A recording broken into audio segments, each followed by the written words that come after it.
Good evening.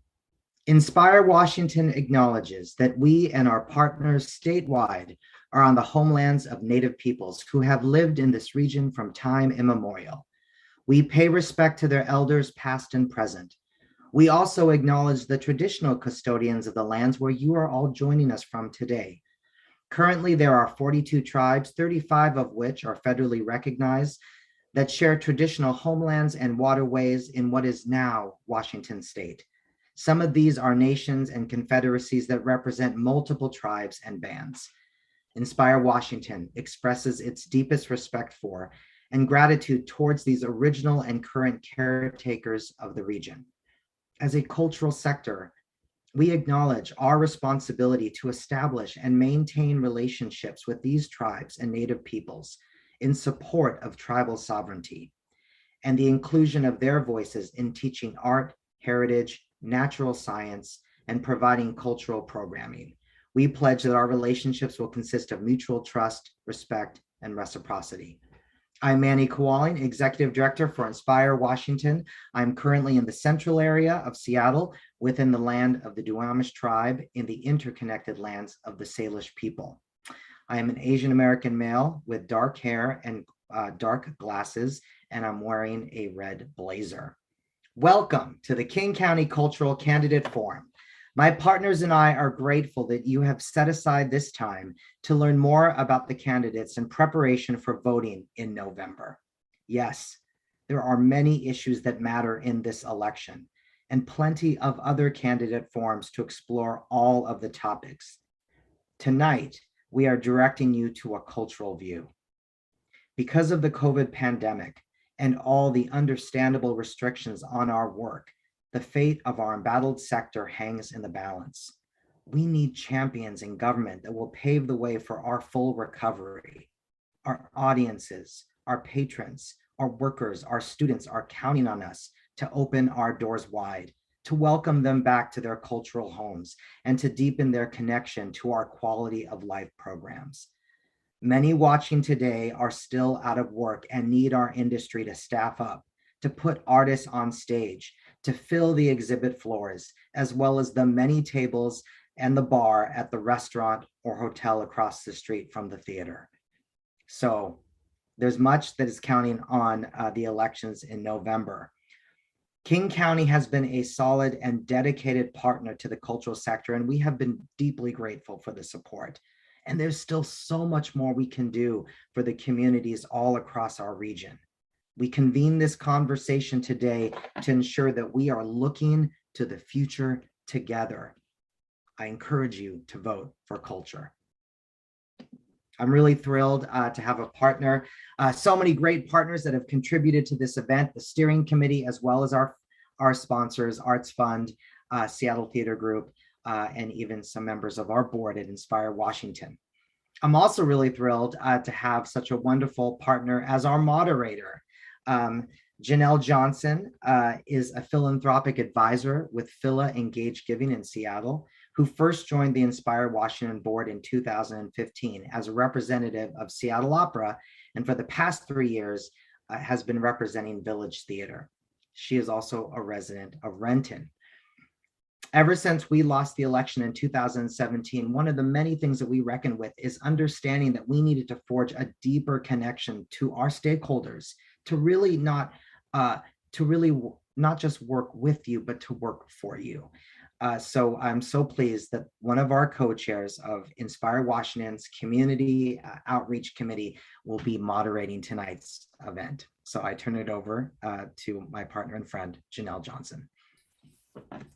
Thank you, Manny, for the lovely introduction. It is such an honor to serve as moderator for this evening's discussion that is sure to be a memorable one as we explore what's possible for the cultural sector here in King County. So I'm just going to dive right into the rules so we have as much time as possible to hear from our wonderful candidates.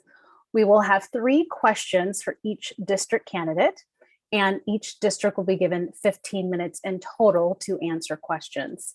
So candidates will have approximately 2 minutes to answer those questions. Our times will be strictly enforced by our timekeeper, Andy Jensen, who is also an Inspire Washington board member. And just to let you all know, you may be watching and thinking about the question you may have submitted. We received more constituent questions than we have time to respond to. Thank you for taking the time to do that. So we just wanted to let you know we'll be asking our candidates to respond to those questions that we can't get to in writing. So your question will be answered.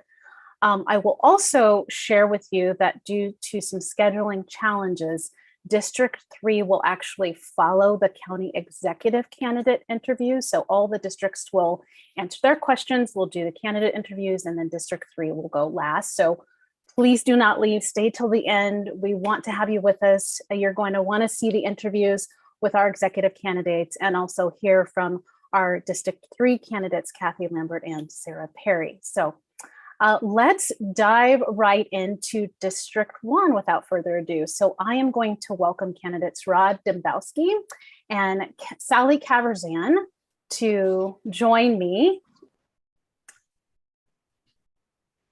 Great. So we're going to give each of you 2 minutes to introduce yourself, share your district geography and your cultural community. What are some of the strengths and also the challenges in your district? So you have 2 minutes. Thank you. And we'll start with Rod. All right, Janelle, thank you so much. And Manny, thank you so much for all that you do. My name is Rod Dembowski, and I currently serve as the King County Council member for the 1st District. The 1st District is Northeast Seattle, about 65th and east of I-5, and then the communities of Shoreline, Lake Forest Park, Kenmore, Bothell, Woodinville, and North Kirkland. I chair the Mobility Environment Committee and serve as vice chair of the Budget Fiscal Management Committee on the County Council. And I'm an ex officio member for the last couple of years on the For Culture Board. And that has been a real privilege and honor to serve in that space.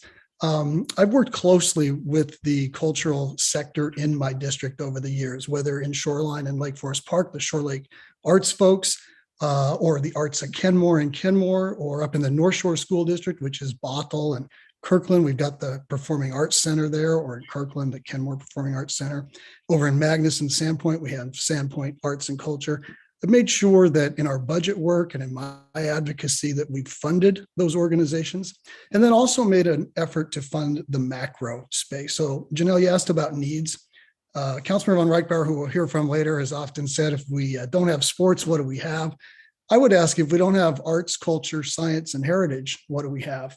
And sadly, in the pandemic, we learned there was no music. The visual arts spaces were closed. The performing arts centers were closed. And it was not a very nice place to be. So in our 8 COVID budgets, I helped with Jeannie Cole-Wells put some $40 million into the sector to keep our arts and culture and heritage and science organizations alive. And as we're coming back, I think we can do more to make sure that King County remains a vibrant, exciting, interesting place to live. That's my commitment to this space. Thank you, Councilmember. And candidate Caverzan, would you like me to repeat the question? Yes, if you wouldn't mind.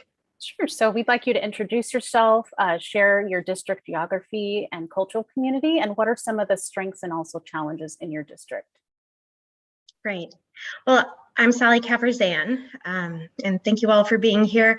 My pronouns are she, her, and I'm a classical mezzo-soprano.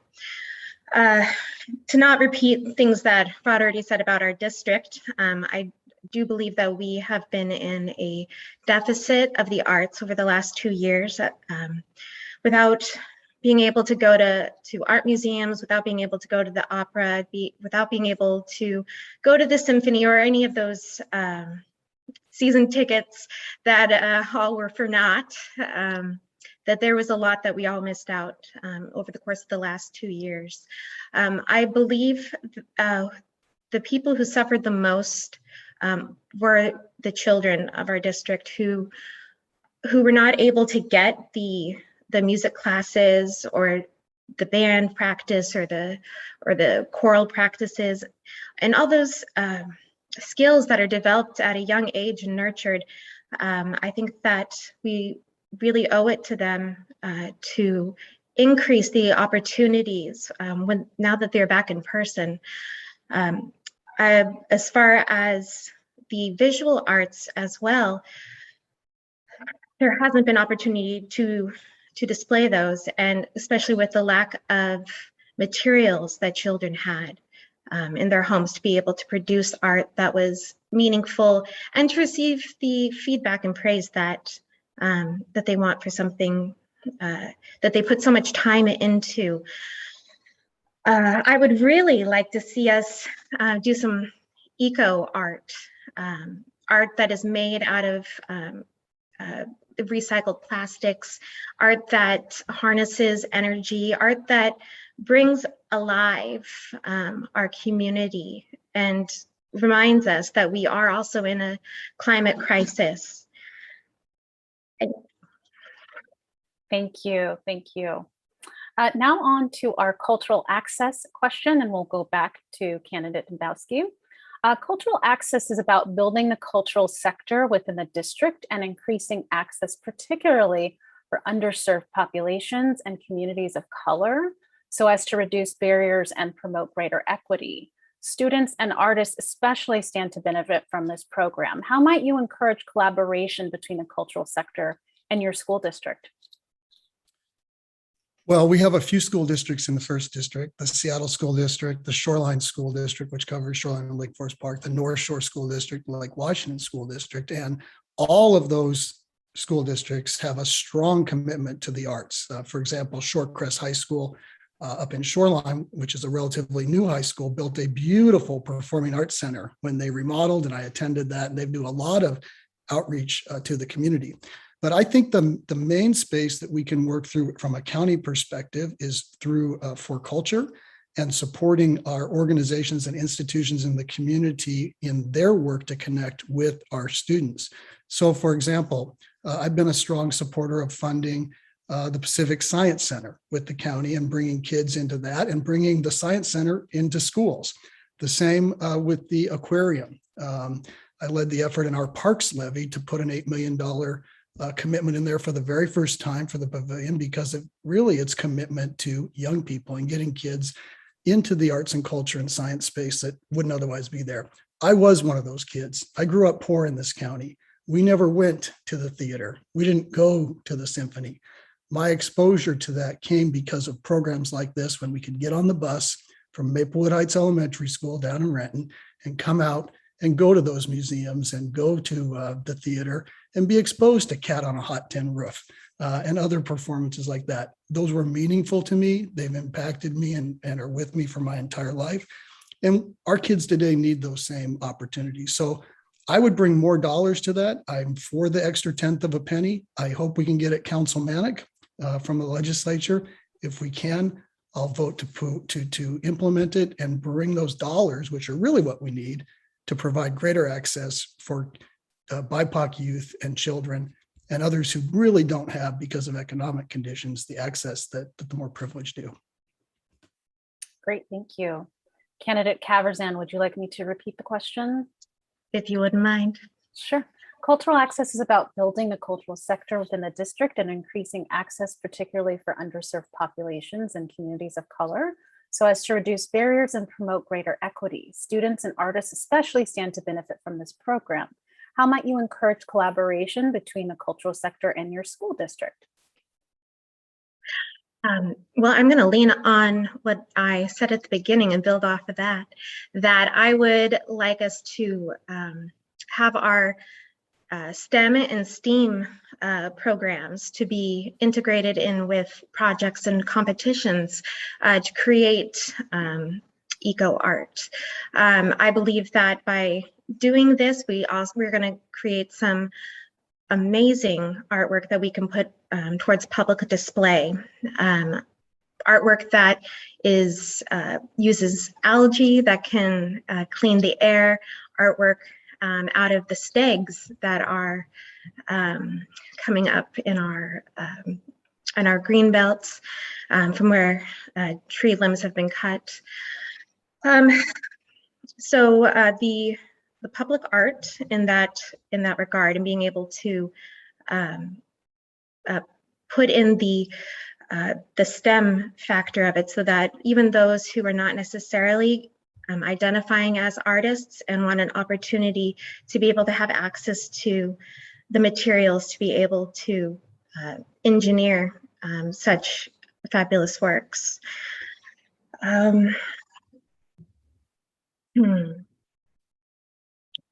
Um,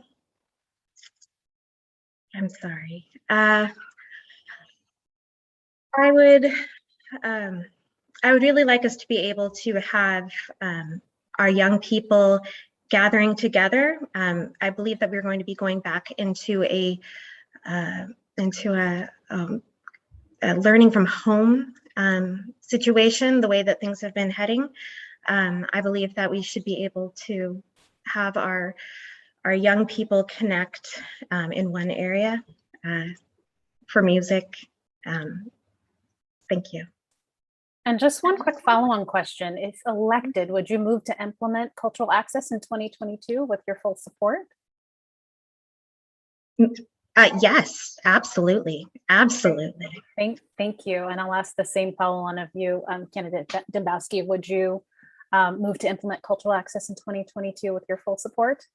Yep, I meant to say that in my answer there, that if you're talking about the 10th of a penny, 1000%, yes. Great, thank you both. We're going to shift gears a little bit and go to our district representative. I'd now like to introduce Lori Hoffman. She is a resident of District 1 and former executive director of Shore Lake Arts. So take it away, Lori. Hello, thank you so much, Janelle. Thank you so much, council members, for joining us tonight. My question is this: how would you, if elected, encourage the development of affordable artist housing and studio space in our district so that artists can continue to live and work in our community? Thank you. And candidates, you do have 1 minute to respond to this question. I'm sorry, go ahead, candidate Dembowski, please. Okay, thank you. I didn't want to assume. Yes. Well, listen, I may be a little bit biased on this and have some advanced knowledge because I'm working, or at least starting to work with Shore Lake Arts. They have a specific proposal to bring artist housing and art space with it to the Shoreline Lake Forest Park community. To me, artist housing is affordable housing. We've been a longtime player at the county in that, starting at least back to the Tashiro Kaplan building days. Where County Executive Gary Locke helped lead an effort to acquire that building and to protect it for art space. And so we have at the county quite a few affordable housing dollars that I think we could bring to this project and this kind of work, and make sure that we don't lose our artist community. If you don't have a place to live, and you can see it with the displacement, the vibrant creative community is being pushed out of the expensive urban core. And that's going to continue to happen unless we bring forward strategies to prevent displacement, one of which is to ensure permanent support, affordable housing, including specifically for artists. Thank you. And candidate Caverzan. Yes, so what I would like to do is, I believe that with our commute changes that we are experiencing now that so many people are working from home, that we will be having increased open office space that we won't know what to do with, and that developers hopefully will be willing to sell to the county and to create into artist lofts. The benefit of this is that often these ceilings are higher, the spaces are more open, and more creative space to create the art, whether that is a dance studio or whether that is a painting studio, sculpture. I believe that we do have plenty of dollars, and I am going to be prioritizing affordable housing rather than more market rate housing, and conversion of these buildings into housing when possible. Thank you. Thank you both. I was on mute. Thank you, Lori, for that wonderful question, and thank you to our candidates. I'd just like to add that we are so grateful to our partners at the Seattle Arts Voters Guide. They've reached out to all candidates in the Seattle and county races and posted any information that was shared on their website. So I think we are going to provide a link in the chat if anybody wants to access that.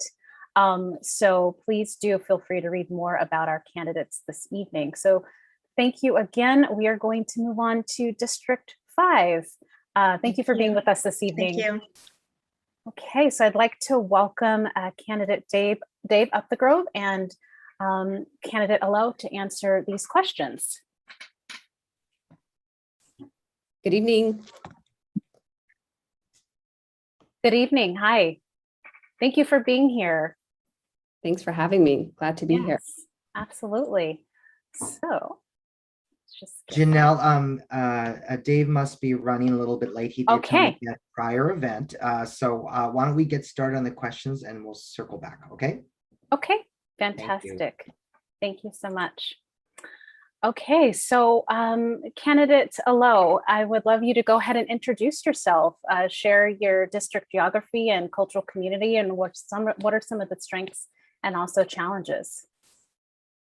Yeah, first of all, thank you all so much for all that you're doing on behalf of our democracy. My name is Dr. Shukri Olow. I am excited to be here and share more about my candidacy for King County Council District 5. Like thousands of this district, the most diverse district in King County, I am a proud refugee. My family and I originally are from Somalia. We had an opportunity to resettle to this district in 1996.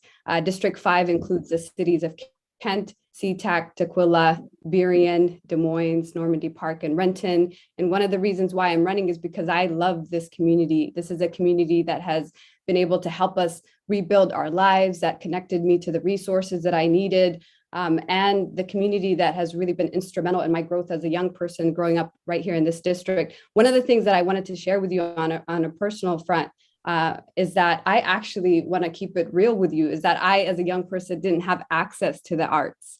I grew up as an immigrant. Many of us didn't have opportunities to enroll in programming or didn't have the money to be able to enroll in programming. My mother worked 2 to 3 jobs in housekeeping. We were trying to make ends meet. And one of the things that I remember vividly is my ESL teacher, my first teacher when I came to this country, actually had us draw. And I get emotional thinking about this, but we didn't speak any English, and she had us draw our feelings and what we experienced and what we saw in the refugee camp.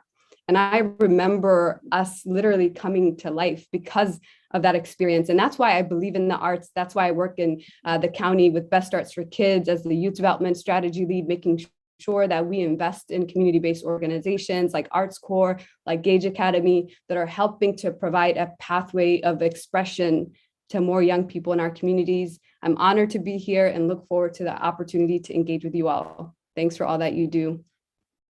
Thank you, Dr. Olow, for sharing that deeply personal and moving story about your mom and how you were able to overcome through the arts. That was just lovely. So thank you for sharing that.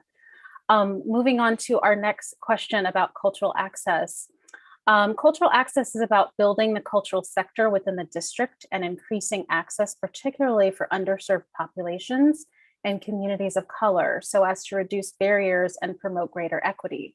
Students and artists especially stand to benefit from this program. How might you encourage collaboration between the cultural sector and your school district?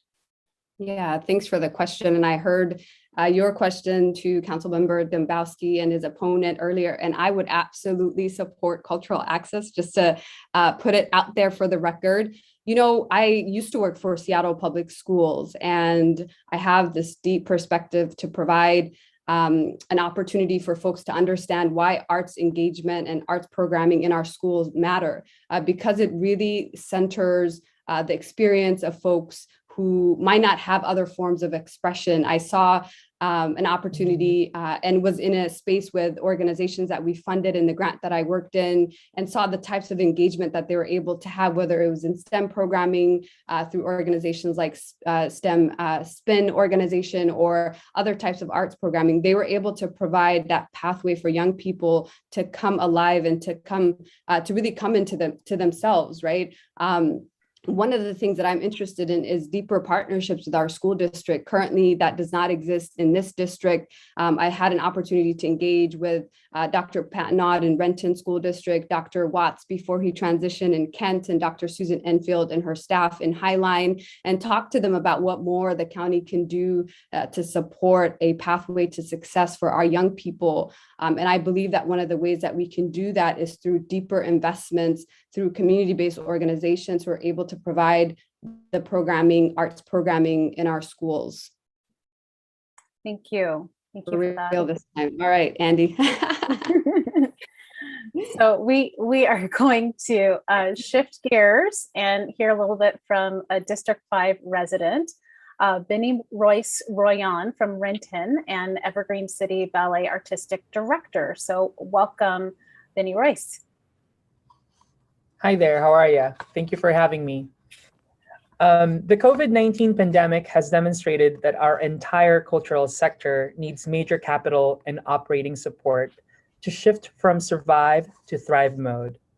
How will you increase funding for cultural organizations through For Culture, the Office of the Creative Economy, and other avenues to meet immediate relief needs and meet long-term county goals? Yeah, thank you for that question, and thanks for the work that you do on behalf of our communities, to all of you, really. One of the things that I have been really curious about is ways that the county has stepped up to support whether it's arts programming or different community-based organizations in light of this pandemic. And I had wished that we had shown up in this way without a global pandemic, right? That we understand that the people who are doing the work, that life-saving work, are actually community-based organizations and artists and educators and folks who are working in housing and all of the different intersections of these systems. I am committed to making sure that organizations like For Culture are able to get the robust funding that they need to not only provide that funding to additional organizations that are doing that work on the ground in community, but actually transformational funding, not some chump change, right? Some of the things that I've seen is, here's 5,000, here's 2,500, here's this.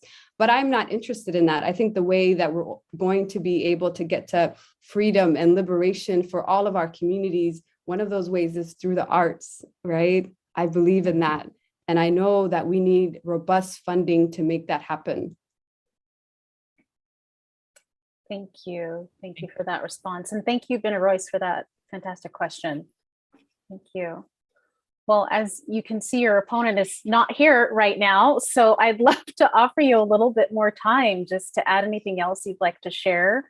We allotted a certain amount of time for each district, not per candidate, but per district. So please let us know if you have anything else you'd like to add. Yeah, I just would love to add, as a first-time candidate, this is a really wild process.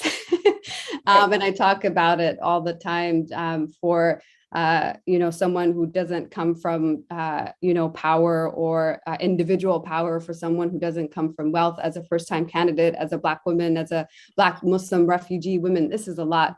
And I often kind of find these spaces kind of overwhelming and scary, to be honest with you. And so I wanted to thank you actually for creating the environment for me to not feel that way. I actually feel right at home. I feel like I belong in this space, and I deeply care about the work that you do in our communities. And so I know that this is a democracy, right? And in a democracy, you give people options, and ultimately they get to decide who better aligns with their values, who better aligns with the time that we're living in, who can lead with a sense of urgency, who can bring new leadership with lived experience. And I'm excited to be able to do just that for a community that has loved on my family for the last 23 years. I thank you for the work that you do, and I look forward to being a thought partner with you all when elected.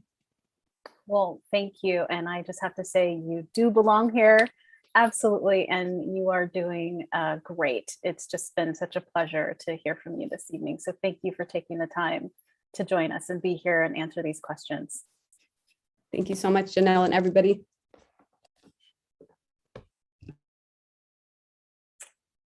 Okay. So we are moving on to District 7. I would like to invite candidates Pete von Reichbauer and Dominique Torgerson to the room. Hi, good evening. Good evening. Great. So we're just going to go ahead and get started here, and we'll lead with you, candidate Torgerson. Would love to just have you introduce yourself, share your district geography and cultural community, and what are some of the strengths and also challenges of that community? Thank you. Yep, Dominique Torgerson, King County Council District 7 is what I'm running for. I mean, this is my first time running for any public office. Our district consists largely of Federal Way, Auburn, like a very small portion of South Kent, a small portion of Covington, a fair large portion of Enumclaw. And I feel like our district, so there is a lot of urban areas, but we are also very heavy in agriculture, the Auburn Enumclaw area. And what I feel like we lack, honestly, as a county in general, is a good foundation, especially for our unincorporated areas. We've done a very bad job of supporting our foundation as far as like when it comes to businesses, and businesses generate revenue for the county. And if we don't have any businesses, then we don't get money back to support programs. And what I've seen a lot, even in a lot of our local school districts, is they're cutting these fundamental programs, art classes, but then even horticulture classes, for growing different things. I mean, there's no more, even like home economics. I mean, there's a lot of fundamental things that we just don't teach anymore because those are the first programs to otherwise be cut. And that's a foundation that we need to have for our up and coming, children, because then that's going to lead into things that we need. If we don't have a basic understanding of, honestly, if technology were to go away completely and we don't have these fundamentals, we're essentially doomed as a society. So we need to get back to supporting the basics and the fundamentals in order to be able to push ourselves forward. Great. Thank you for that response. And candidate Reichbauer, would you like me to repeat that question? No, that's fine. Dominique outlined the parameters in the geography of our area. The district has largely two significant urban areas, Auburn and Federal Way, but we have a number of smaller cities within our community, as well as a very important unincorporated King County.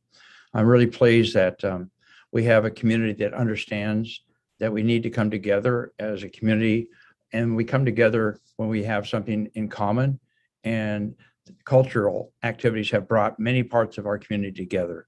My hat's off to Auburn with their Auburn Performing Arts Center. They worked in conjunction with the Auburn School District. We've had an incredible program that began there, and Federal Way recently, with work that I and others have done, have put together their Performing Arts Center.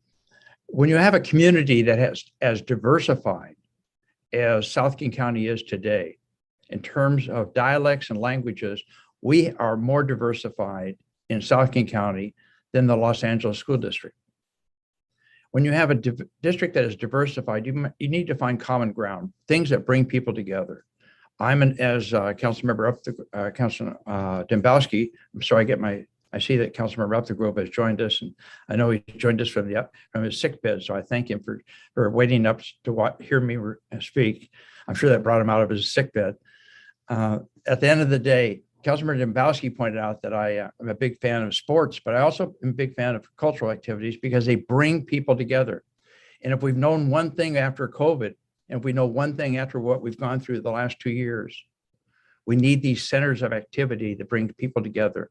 And that is why I've worked very hard to work on cultural activities that bring people together. First, the Auburn Performing Arts Center, which has been an incredible success story. And now the Performing Arts and Events Center in the city of Federal Way.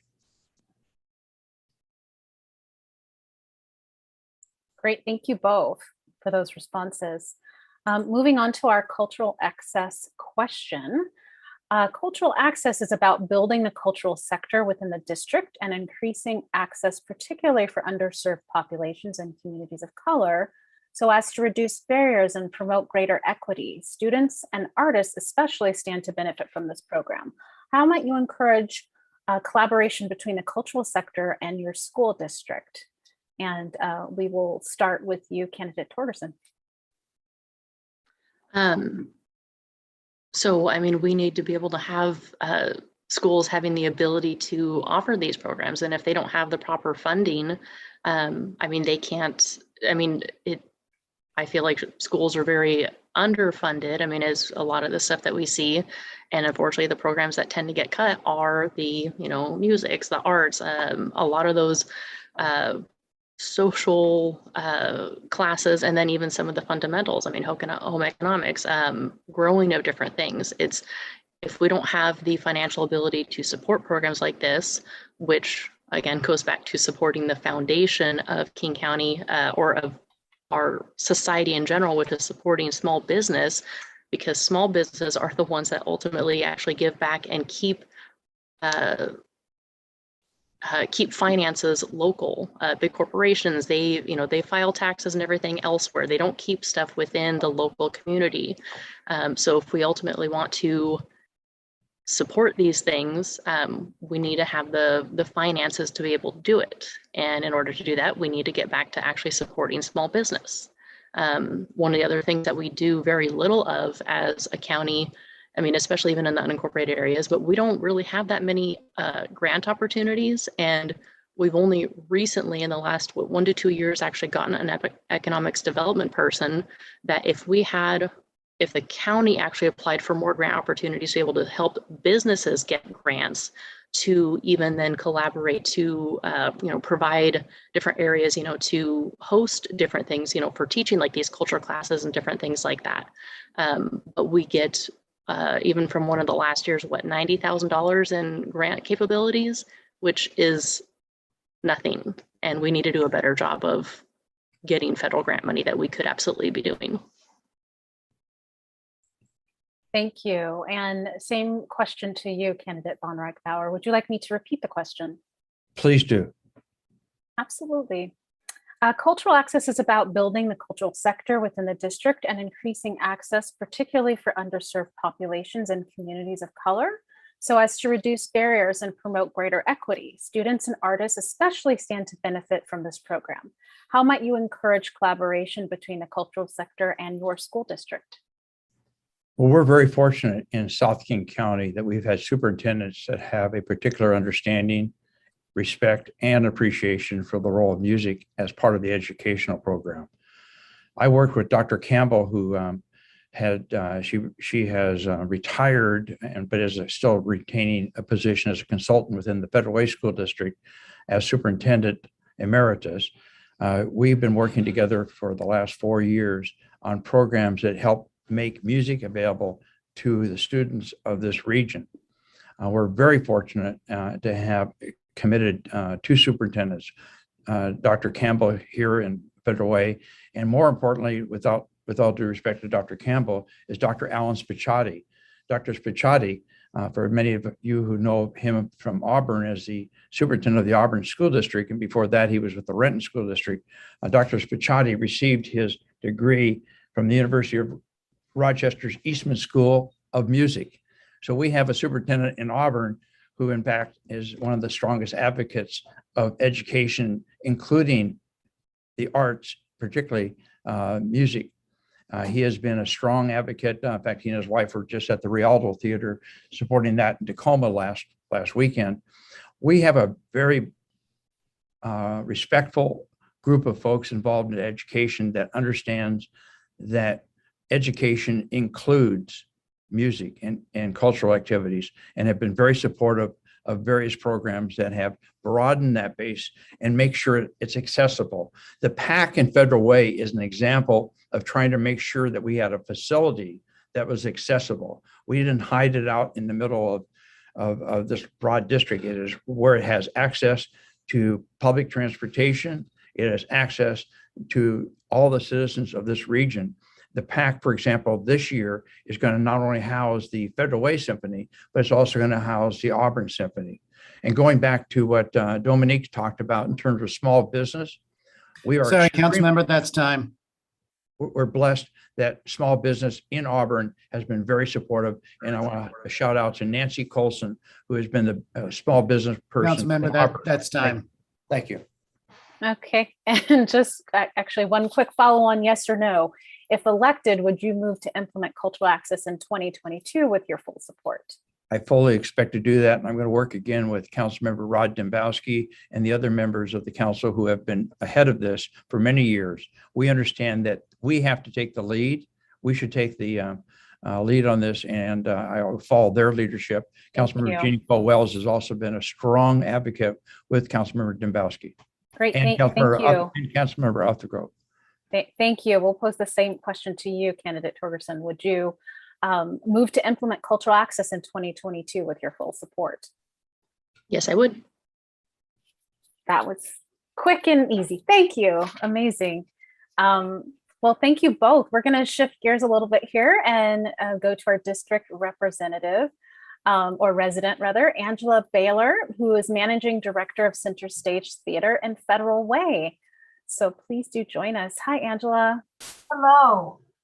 Hi, take it away. So thank you so much for being here, candidates. My question, South King County, as you know, is a culturally diverse region. For example, according to the 2020 US Census, 58% of Federal Way citizens are people of color. However, most cultural organization staff and patrons do not reflect the diversity of District 7 and King County as a whole.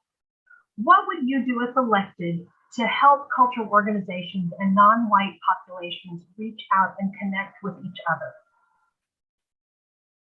Let's lead with candidate Torgerson.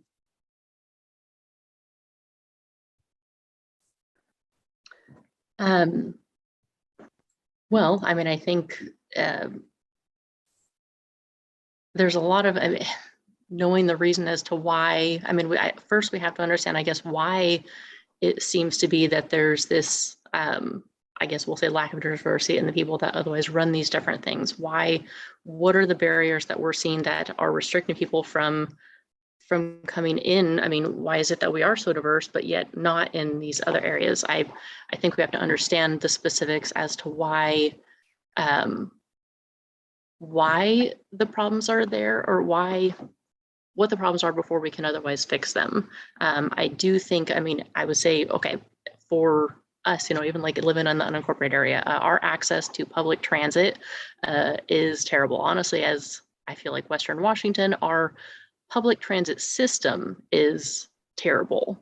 I mean, compared to so many other countries that, I mean, why we're such an advanced country in general, but yet our transit system, needless to say, sucks. I think that is a big restriction for poor people, especially those of color. That public transit maybe is something that otherwise actually is the issue. I mean, if it takes you 2 hours by public transit to get somewhere versus, we'll say otherwise, if you had a car to drive somewhere and it takes you 15 minutes, you'd probably just otherwise avoid it, unless it's something you otherwise absolutely need. So I think I would like to understand the problem as to why there's these differences that we're seeing, and then try to fix that from there. Thank you. Candidate von Reichbauer, same question to you. As Angela said, most cultural organization staff and patrons don't reflect the diversity of District 7. So what would you do to help those organizations and non-white populations reach out and connect with each other? Angela's comments are well taken. I thought about that recently when the PAC held an open house, and there were a lot of folks who looked like me, but there are not a lot of folks who did not, and they reflected what was historically Federal Way, as an example. I have spent some energy and will continue to press energy on nonprofits and smaller groups that represent groups and try to bring them more into the process. For example, last spring, I supported opening up the PAC to provide cultural diverse units of organizations to show their particular background and culture.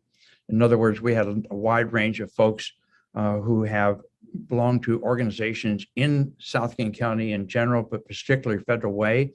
And I provided county funds to these organizations who would then support units within their organization to show the culture of theirs. We had people representing East African, Kenya. We had groups representing the Philippines. We had groups representing diverse areas of Eastern Europe, and quite frankly, a large segment, because my district includes a large segment of Korean population. We had a large contingent of Korean organizations. So what I have done to make sure that the funds that I have available to me as a council member support smaller, diverse nonprofit organizations and try to give those organizations not just seed money, but real water to grow and develop and show off the talent and skills and background and cultures that they all bring to this melting pot called South King County.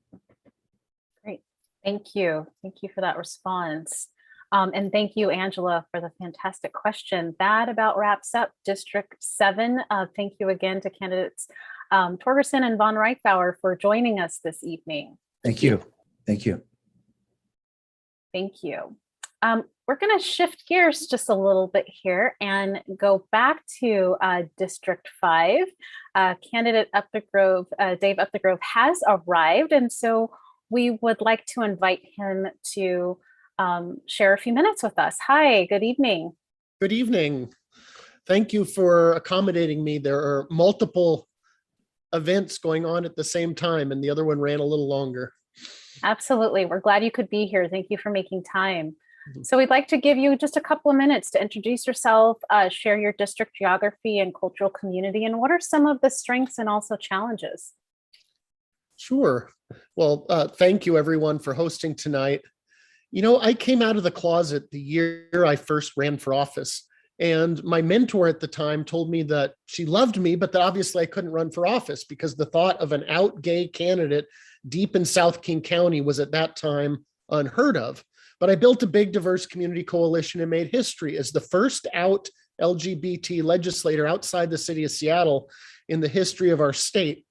And I mention this because coming of age politically at a time when I faced and experienced legal discrimination has really shaped who I am as an elected official. What drove me then still drives me today. And it's this, a passion for justice. And this is a belief that all people, regardless of our differences, have value, have something to contribute, and deserve equal rights and fair treatment. Those are my core values and why I've always centered my work and prioritized issues of justice, LGBT equality, racial equality, gender equality, tackling economic inequality and barriers faced by people with disabilities.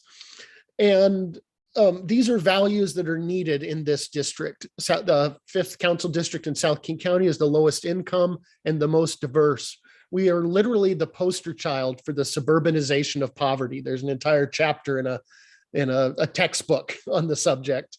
And as a result, by having less transit connections, by having decentralized government, by having a large amount of mobility and new arrivals, it takes an extra effort to ensure that everyone is part of this process, and particularly when it comes to arts and culture.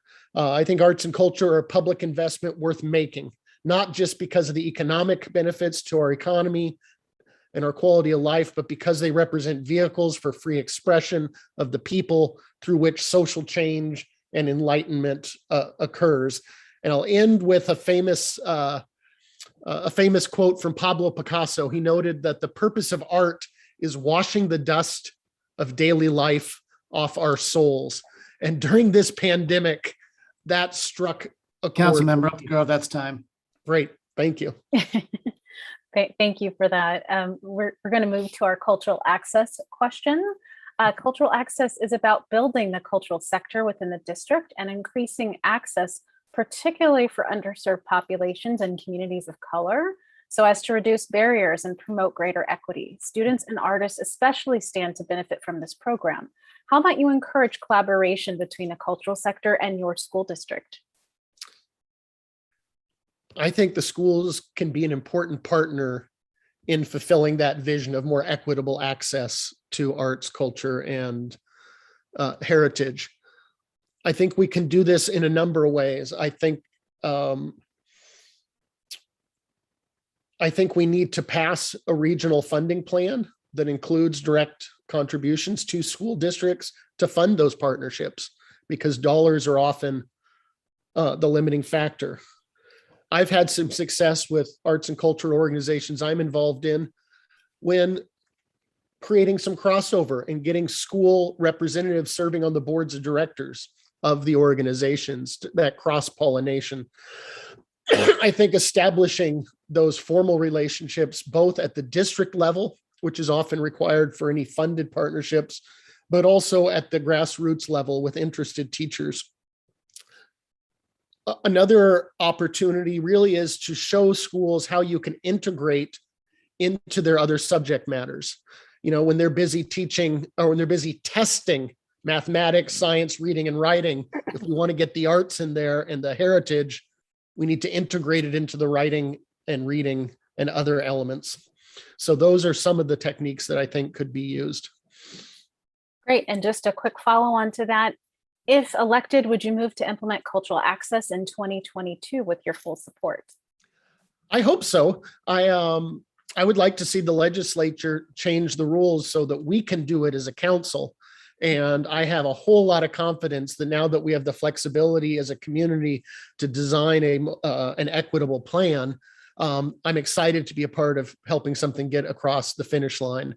And if it's a vote if we need to go to the voters, I would work with the arts community and my colleagues to determine the most strategic timing in order to do that. But I am looking forward to the day to be a sponsor and a champion of a regional arts and culture funding program that not only provides stability to our large regional organizations, but builds up that cultural capacity in the lower income, more diverse parts of the county. And I think we're going to get there. Great, thank you. Well, and speaking of that regional funding plan, I'll invite you to respond to a question that came from one of your residents earlier this evening. District 5 resident Benny Royan from Renton and Evergreen City Ballet artistic director. Oh, and he's back. Great, Benny. So you can ask the question yourself. Take it away. Thank you so much, Janell. I want to thank everyone again for having me here. And I wanted to thank Dr. Olow for answering the question, which I will ask you as well. The COVID-19 pandemic has demonstrated that our entire cultural sector needs major capital and operating support to shift from survive to thrive mode. How will you increase funding for cultural organizations through For Culture, the Office of the Creative Economy, and other avenues to meet immediate relief needs and meet long-term?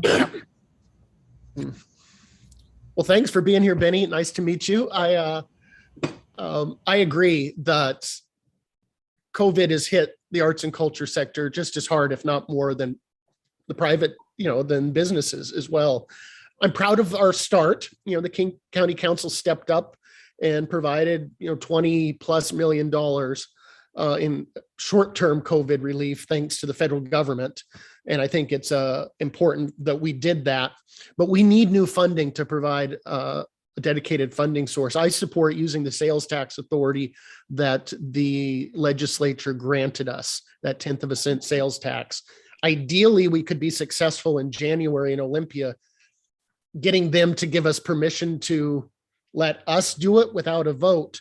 They did that for our housing sales tax, and I'd like to see them do the same so we as a county council could implement a community vision as opposed to having to take it out for a vote. But either way, I think that's our best bet. And I'd been critical of an earlier proposal because the state law was very constraining. They have since changed the state law to allow more flexibility, and I'm excited to help get it across the finish line. Thank you. Thank you again, Benny Royce, for joining us, and to candidate Upthegrove for, again, making time for us this evening and answering the questions. So that concludes District 5. Thanks. Thank you. I'd now like to welcome candidates for District 9, Reagan Dunn and Kim-Khanh Van. Please do join us. Hi, Kim. Hello. Great. Well, welcome to you both. Thank you for joining us this evening. Well, let's go ahead and start with you, candidate Khanh Van. Just 2 minutes. Introduce yourself, share your district geography and cultural community. What are some of the strengths and also the challenges? Yeah, thank you so much for this opportunity, and thank you for all the organizer. As we say, culture is important and inspirational. I do want to drop a link here as we talk about the Indigenous brothers and sisters of ours, that we really walk the talk. For me, arts bridges and heal. I am a former refugee at age 5, current Renton City Council member, small business owner, a PTA president at my child's school, current Judge Advocate General with the United States Army Volunteer Reserve. And I say all this because I come with a lived and professional experience working with our communities in South and Southeast King County. It's time for us to have experienced new leadership and leadership that is connected to our communities of growing, diverse, beautiful district from South Bellevue all the way to Enumclaw to the east parts of Issaquah. That's beautiful in unincorporated suburb and rural communities. For me running, it's because we need changing leadership that is going to be connected to our community, centering our community. Because equity and diversity aren't just buzzwords, they're my lived and professional experience. And it's equity recovery, opportunities and fair share, and centering in our communities. My work with the community has really been ever since I have resettled in the United States. Being part of a cultural community, I was able to bring my heritage, working with seniors and veterans. And although we did not have money growing up to go to museums, I had the opportunity in our housing projects to learn about art through Catholic Community Services. And my first interaction, waha moment, was a janitor at the Fifth Avenue Theater vacuuming while my friends in high school were asleep at nighttime. And so that really makes me think that arts bridges and heal, and the focus here is that we need to continue to have that for all of our growing, diverse, beautiful community. So thank you. Great, thank you. And same question to you, candidate Dunn. Would you like me to repeat that? The question? Just an introduction, right? Yep, introduction, district geography, and what are some of the strengths and challenges? Sorry, I got to apologize. I had my mic on there for a minute. I did not mean to do that, so I apologize if I distracted everyone. I was trying to look at a tax vote. My name is Reagan Dunn. I'm Vice Chairman of the Metropolitan King County Council and represent District 9. It's important as we go through this conversation to remember District 9 is largely rural and suburban district, and it has chunks of little bit of Bellevue, Newcastle, the eastern portion of Renton, but not Carco Theater. It has Maple Valley, Black Diamond, Enumclaw, goes up to Snoqualmie Pass. And I say that because the cultural organizations, the arts organizations, the performing arts facilities are there in far less percentage than every other district on the King County Council. And so it makes for very interesting challenges in terms of promoting arts and culture in the district. But I really think that it is critically important that we focus on arts as a priority, even in tough economic times. I have a long record of doing that. I wanted to pull this up, my support for a $469 million, you can see with the Dow proposed 4 years ago, the largest tax increase of its kind related to arts. And you're talking about a person here that opposes more tax increases than most on the county council. And so that indicates to you the seriousness of my commitment for arts and culture. And I can talk a little bit more about my experience in a variety of fields, but this is an issue that I care about a lot. It's an issue close to my heart. And I look forward to a dialogue tonight about the future of arts and culture in King County and in District 9. Great, thank you. Back to you, candidate Van. We have a question about cultural access. Cultural access is about building the cultural sector within the district and increasing access, particularly for underserved populations and communities of color, so as to reduce barriers and promote greater equity. Students and artists especially stand to benefit from this program. How might you encourage collaboration between the cultural sector and your school district? Yes, and yes, I do support it, definitely. And I have a track record of working as a community member right now on Renton Technical College Foundation Board, as we have our culinary arts program, making sure that we continue to provide and work collaboratively with our different school district.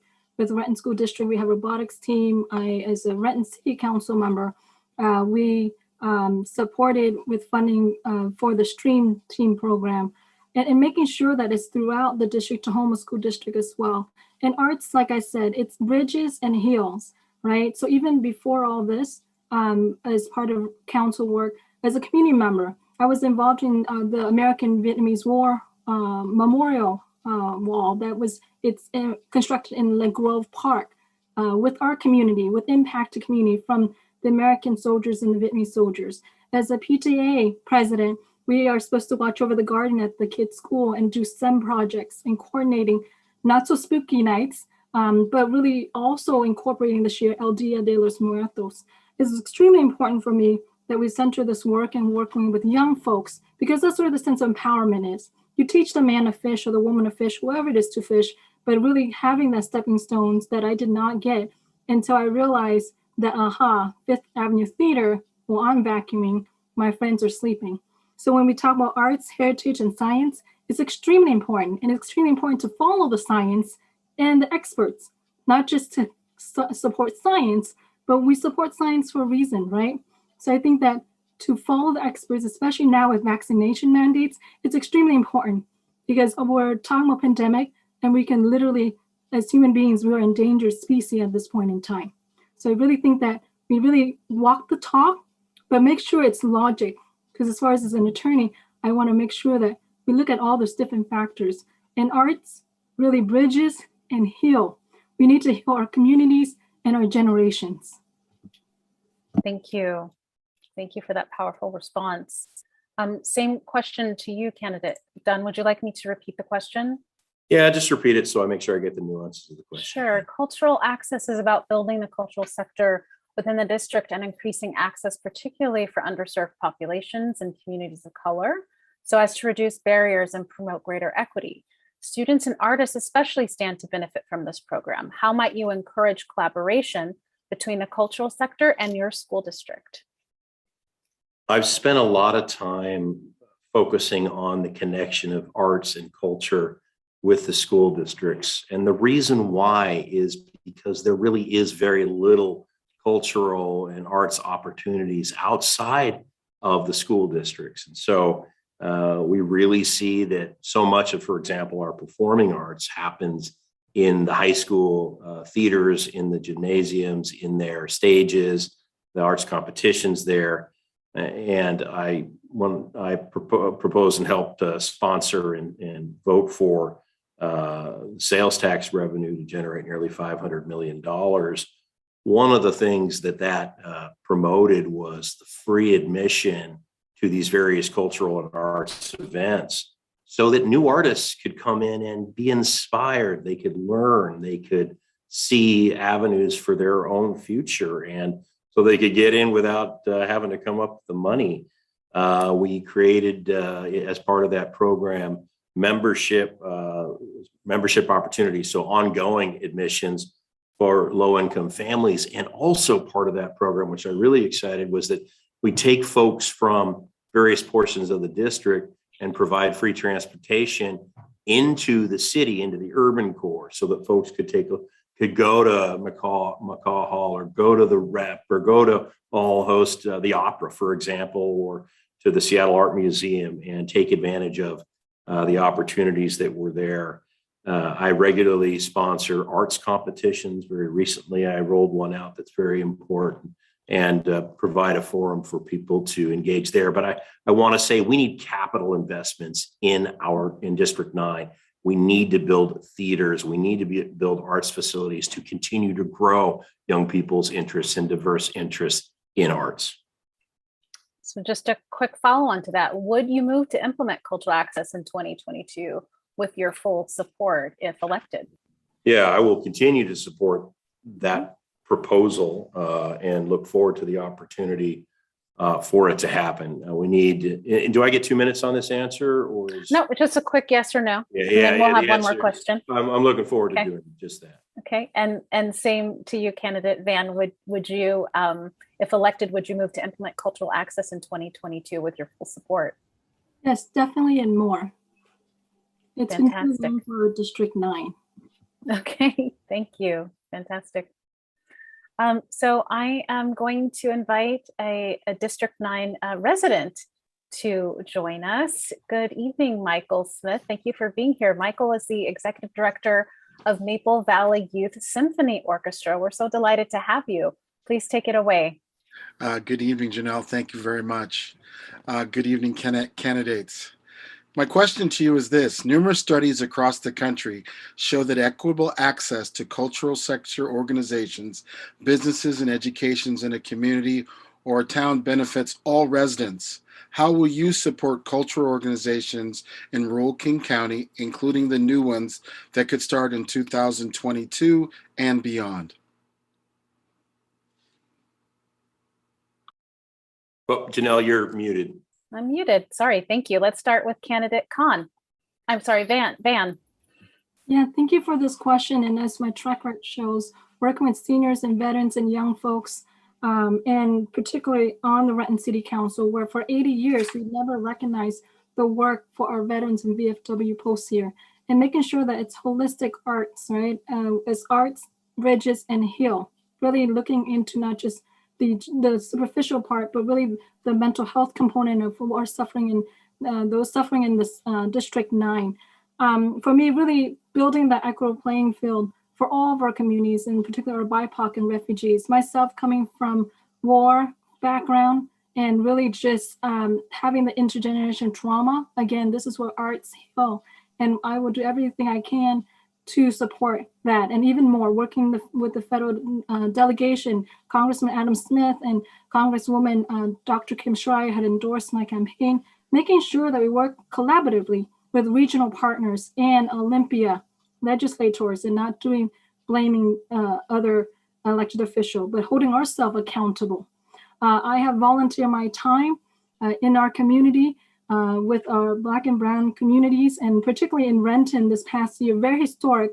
We, with the help of the Black community, we were able to have a city commission art, Black Lives Matter street mural.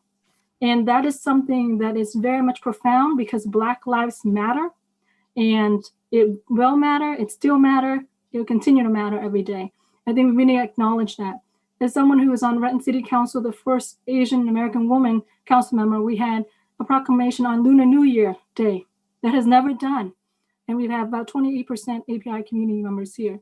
So for me, it's across our beautiful district, from BIPOC and refugees to our seniors and veterans and those with learning differences, the deaf and the hearing community. So it's definitely, I'll advocate as a community member, as an elected, and as someone who's impacted.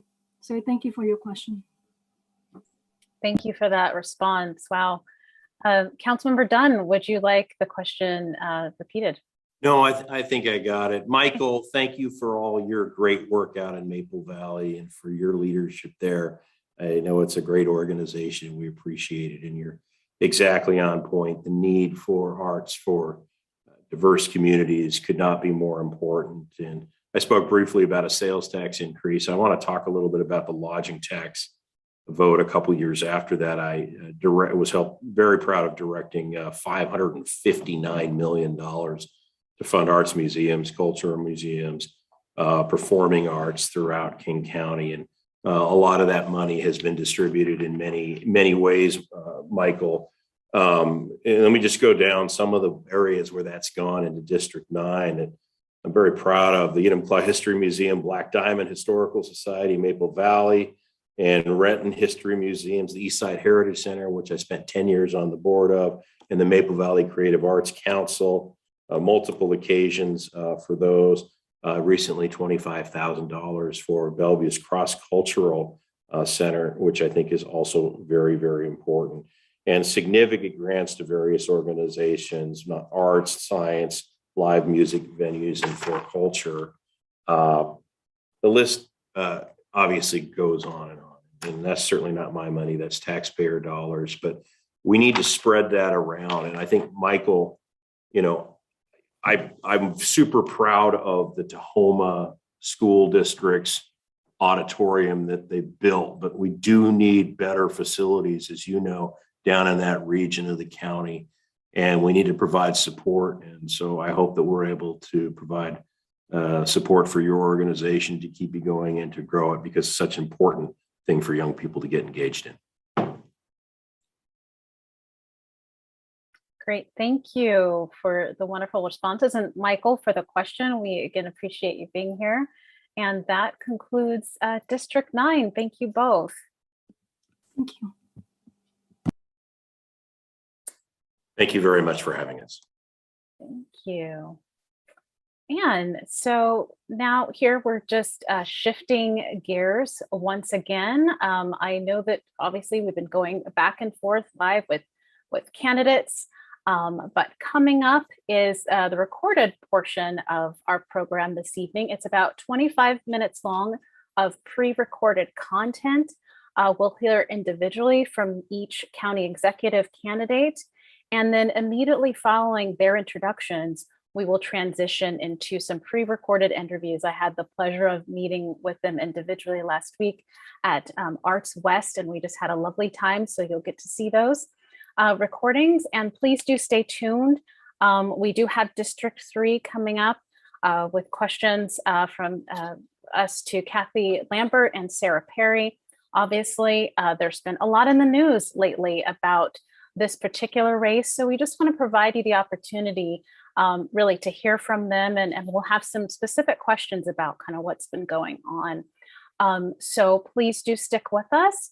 And now we will transition to the recorded portion of our program for about 25 minutes. Thank you all for being here with us. My name is Joe Nguyen, and I'm the son of Vietnamese refugees born in White Center. And growing up was tough, especially after my father was in a car accident that left him quadriplegic. But this community helped raise me. And as a kid, my brother and I would carry my father up and down the front steps of our house to get him to doctor's appointments. And one day, a neighbor came by asking why we didn't have a ramp. And when we told him we couldn't afford one, he came back with some friends and built one for us. And that's why I serve, because this community has given me so much and lifted up my family in our greatest times of need. And now I'm the first Vietnamese state senator in the history of Washington state. But unfortunately, not everyone with my background was able to make it. I was one of the lucky ones. And I owe a lot of my success to growing up in South King County, where we had a strong Vietnamese community surrounded by our culture, where my identity could be uplifted. Because to me, culture is about creating a sense of belonging. And it wasn't just my heritage. Even having access to music and being able to play jazz was transformative.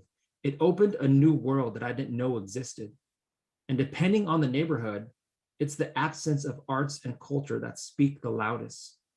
Arts and culture programs continue to be underfunded, yet they are a vital tool to engage our youth and provide opportunities for community engagement. I was heartened to see recently in Burien, young people using art in public spaces to tell their stories and push back against violence. Access to arts and culture are a direct reflection of the opportunities afforded to a neighborhood, and we have to make it foundational as a part of the education for our young people. The pandemic has only made it more difficult for those in the creative communities. In the Senate, I helped advocate for relief funds specifically for the arts community, and we need to continually provide support as organizations navigate this new reality. We need to augment these relief funds and set aside resources to help venues, theaters, and other spaces open back up. Longer term, we need to create an environment that attracts the arts and creative industries. As technology continues to fundamentally change our economy, I believe the creative industry is one of the few sectors that is future-proof because the work and value can't be automated. We also need to make it easier for creative industries to be located here, whether through incentives, investments in studio spaces, or even making the permitting process to have a film or put on a show. Connecting with our culture and the ability to express ourselves is essential for creating a holistic sense of a vibrant community. And treating these programs as anything less than essential would be a mistake. So I look forward to protecting and investing in our arts and culture programs at the county level. Thank you so much.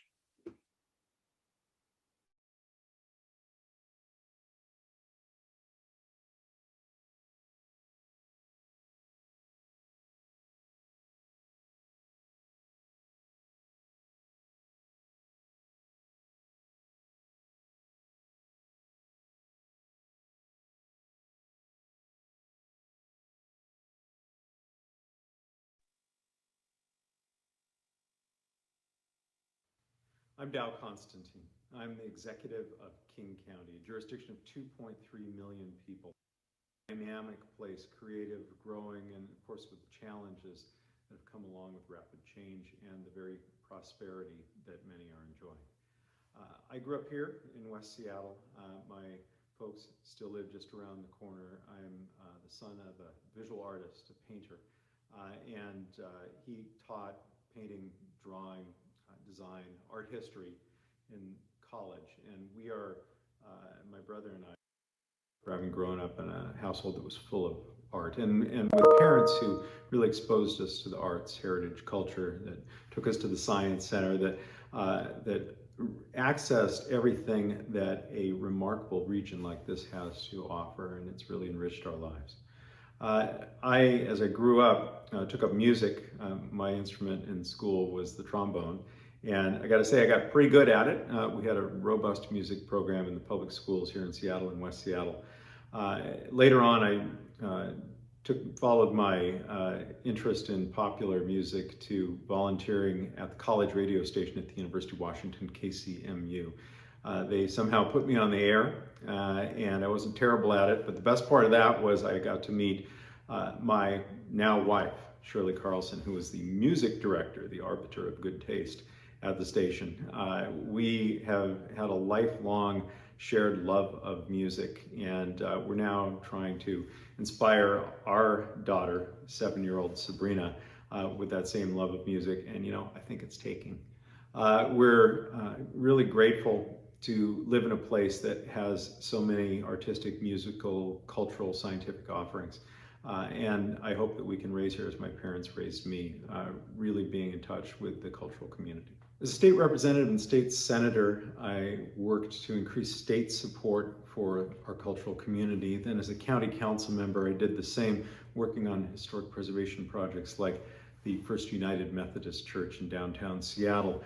I was privileged to serve on the board of the Washington Trust for Historic Preservation. But as executive, I've really sought to wield the power of the office to increase our support of the cultural community in King County. I put forward Access for All, a measure that would have provided steady support for our cultural institutions and opened the doors to every single resident of the county, and I am determined to bring that back.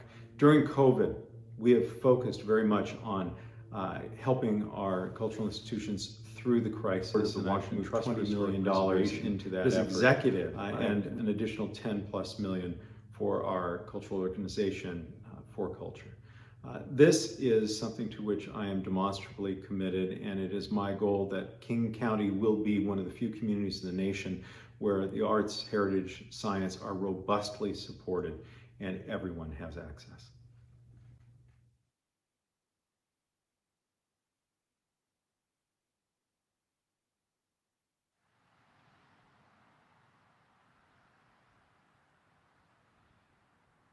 Well, Senator Nguyen, it's so lovely to meet you and have the opportunity to be here on the West Side at Arts West in this super cozy theater to talk about cultural access. So thank you so much for your time, and congratulations on all that you're doing to make Washington State a better place for us to live, work, and play. So we're going to dive right in to Cultural Access Washington, or Inspire Washington. I've been a community engagement co-chair for a few years and happy to be a part of our outreach efforts. I was a part of our 2017 campaign when we brought the idea of cultural access to the community. A few years back, the state legislature gave local jurisdictions the ability to modestly raise sales tax to fund arts and culture and science programs. And in 2017, according to our numbers, that translated to about $30 per household per year. The purpose of cultural access specifically is to increase access, particularly for underserved populations and communities. And I've enjoyed reading through some of your campaign materials. I know that the cycle of poverty is a big part of your message, and I just really appreciate that. So perhaps this message resonates with you. So we want to reduce barriers and promote greater equity in King County. Unfortunately, we lost the measure in 2017 by a very, very small margin, but we continue to work hard and connect with the community. We were big supporters of the city of Tacoma, which enacted a measure a few years back, and they were very successful in that. Yeah. So the state legislator is considering giving the county the authority to approve the tax directly at this point. So we're looking at a future for cultural access. In either case, if you are elected, would you push for the adoption of cultural access in King County? Definitely. And I think one of the biggest things And, is to often diversify kind of the funding sources as well. Because for me, access to arts and culture is the foundation of our identity. It should be part of our fabric in this county and in this state and in this city as well. And again, thank you to Arts West for hosting. I'm actually in my home block, essentially, so I live right down the street. So we do come here as well. And what I will say is that, at least for me, I was born in White Center, raised in South King County. And one of the most formative experiences that I had growing up was having access to a saxophone. And I say that because it was not easy. I remember how difficult it was for us to just procure one. We had to basically put it on layaway for my mom to be able to afford one. I think it was $300 at that time. But I spent so much of my time and energy using music as an outlet for so many things in my life. My father was in a car accident when I was younger. I was caught up sometimes in things that were probably not the most productive in life, but because I had access to that, gave me opportunities that I didn't realize existed, including playing in jazz with Clarence Acox at the Saddle Academy, being able to travel because of my ability to play saxophone. So for me, access to arts and culture and education are all intertwined. Right. So for us to have a robust city, for us to have a robust county and a robust state, we need to also have a robust cultural and arts community as well. Wow, thank you for that. And music, such an integral part of us as human beings. And I really appreciate your experience in playing the saxophone and how that contributed to your life and experience as a student, which kind of leads me to our second question around schools. You shared a story on your website about your father and his health challenges and being disabled, and that you had to step up and work and help provide for the family. And you actually worked at your school, which is just, I know, that is, I thought, how much must that feel? It was not easy. I bet. I bet. So just on that note about schools, how would you encourage collaboration between the cultural sector and the 19 public school districts? Yeah, there's a few things in here just because you brought it up, but I worked as a janitor, but I also worked at the aquarium during that time as well. So I think part of the cultural sector should include, say, for instance, the zoo or aquarium and making investments there. But when you look at, say, for instance, investments in public schools specifically, it's been underfunded for a long time. And I actually watched your forum the other day, and one of the questions that you had to the school board members was the question of accreditation. For education, for teachers to be able to work in public schools, you have to have accreditation. And oftentimes in the arts community, that adds a different barrier for those who wants to be in that space. So I think working with OSPI to potentially amend that statute to allow for it, but also enrichment programs as well. So even if we can't directly have educators in this space, we can provide enrichment programs in the arts community. Arts Corps is in this district, and they do a lot of that work as well. They serve 2,500 students in any given year, being able to give them arts programs and access to programs that they wouldn't necessarily have in the first place. And look, I'll just point it out. I grew up in South King County where we did not have much access to the arts. The saxophone was really the only thing that I had. My daughter, who is in this neighborhood now, it's a very different story, right? So the fact that access to the arts depends on the neighborhoods that you're in is a travesty. And I think for us to truly have equity in our education, we need to make sure that we're investing in these programs no matter where you are. It shouldn't be required to have a PTA that can help fund these enrichment programs. You need to have that as well. So one of the things is going to be the accreditation. The other one is just where do we make these investments to ensure that our young people have access to the arts? Great. And there are so many institutions in our county that are already making those really important investments into the lives of these students and families, which leads to my next question around the vibrancy of those organizations. Obviously, we're in this pandemic climate, and we've been here for the past 18 months. Cultural institutions are just burning to get the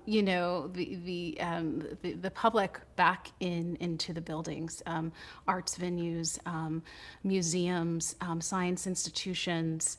They're hungry to serve. I've had this experience with an organization. I'm with Village Theater in Issaquah. Yeah. And so we're just hungry for that connection with patrons. So what can the county do to work with arts and culture venues to ensure a safe return of audiences who are so hungry to get back to theaters, museums, science centers that they love? Yeah, well, first off, let's get as many people vaccinated as Yeah. possible and get the Delta variant under control. Sure. I think that's the biggest thing from a public health perspective. But the other one is, like, it's going to require resources. And there has been an allocation of federal dollars, about 27 million, towards relief in order to help music venues or other live performance venues open back up. I think that's one of the key things. And there are things that we could be doing to actually make it easier as well, either streamlining that application process so you don't have to navigate a myriad of bureaucracy to get the relief that you need. But also, if you look at King County right now, it is the 12th largest county in the United States, bigger than 14 states.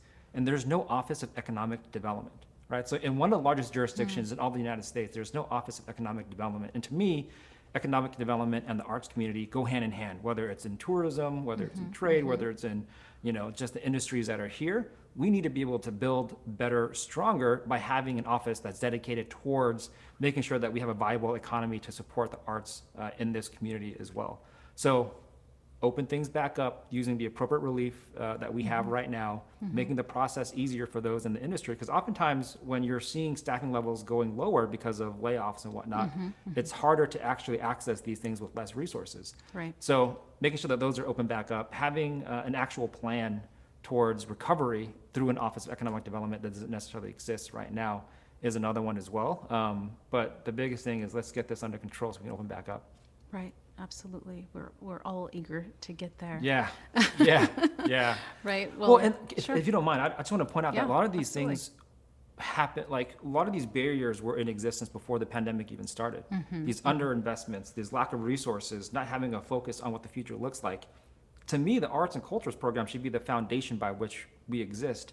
A healthy arts community is a healthy community as a whole. And a lot of the issues that we're trying to solve, whether it's affordability, homelessness, even like gun violence and how do we invest in our youth, a lot of that stuff can be done in the same way. And I think the arts can play a pivotal role in that. Okay, so thank you again for that insight. Is there anything else you'd like to share with us today? Yeah, here, look, I'll go into some of the nuts and bolts of it as well, because I think really the future of our economy relies on a strong creative industry just because it's not subject to automation and whatnot. So I think King County can truly lead in this space. Oftentimes, those who work in the creative industries have non-traditional roles, they're either self-employed or they have short-term contracts.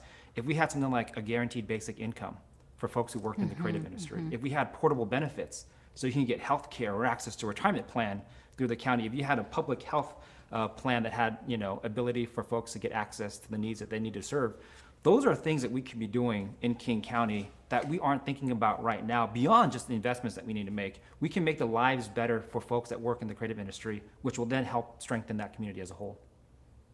Well, and thank you for your time today.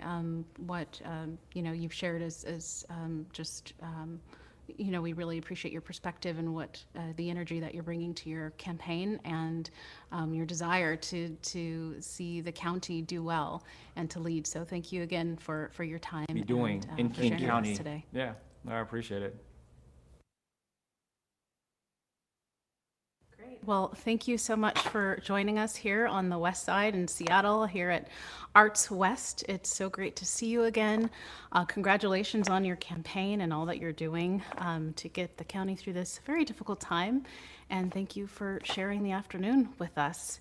I'm Janell. I'm with Inspire Washington, and we appreciate the opportunity to just ask you a few questions about cultural access and how you feel about the support of that effort going forward as we look toward a 2022 campaign. I'm sure you're quite familiar with our efforts in 2017 to pass cultural access through a ballot measure that would have slightly increased sales tax to the tune of around $30 per family, but would have provided much needed services to particularly underserved communities. I know just through reading through some of your campaign materials that maintaining jobs in the arts is one of the priorities for you, and obviously cultural access could be a very important part of that mission. And we just want to know, as we move toward this 2022 campaign, since unfortunately we lost the 2017 campaign by a very small margin, which speaks to just how much support there was among voters for this effort. But if the legislature was able to bring this back to the forefront and the county would have the authority to approve the tax directly, would you push for the adoption of cultural access in King County? Well, thank you. Thanks for inviting me to speak with you today.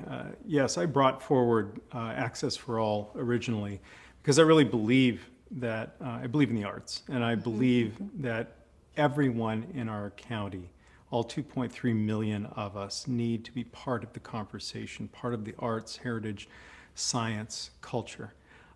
It is critical that we provide sustained support for our arts organizations, and it is equally critical that price not be a barrier for people in being able to be fully a part of the community. I do think that the arts are central to who we are. They're central to our quality of life. They're not merely a distraction or an entertainment. They're the way in which we're able to exchange ideas, to be in community, and ultimately to find our way forward together. And that means we all need to be a part of it. Great. So it sounds like you would absolutely support a I don't want to put words in your mouth, but 2022 campaign if it were to come forward. I've made no secret about the fact that I'm really disappointed that the last measure failed by just the tiniest fraction of percent. And that I am absolutely committed to bringing forward a new Access for All measure when we have a really clear shot at winning it. We have to win this. We have to, in our time, create a more solid foundation under our cultural community and really broaden the access so that every single person can be a part of what makes this place special. Sure. Well, and your point about broadening access brings me to my second question around strengthening partnerships within school districts. You talk very publicly about being a proud father and a public school graduate, and that you've emphasized fostering effective strategies to reduce juvenile crime and detention. And just wanted you to kind of reflect on arts and culture programming as a positive thing to impact our youth in the community. How would you encourage collaboration between the cultural sector and the 19 public school districts? So Access for All, in fact, had an element that was directed toward engaging school districts and school kids throughout the county. That was one of the things I found maybe most attractive about it. My own education was all wrapped up in instrumental music primarily. My dad is a visual artist, and he taught art history, design, drawing in both the secondary schools and colleges throughout his career, and he continues to paint at the age of 93.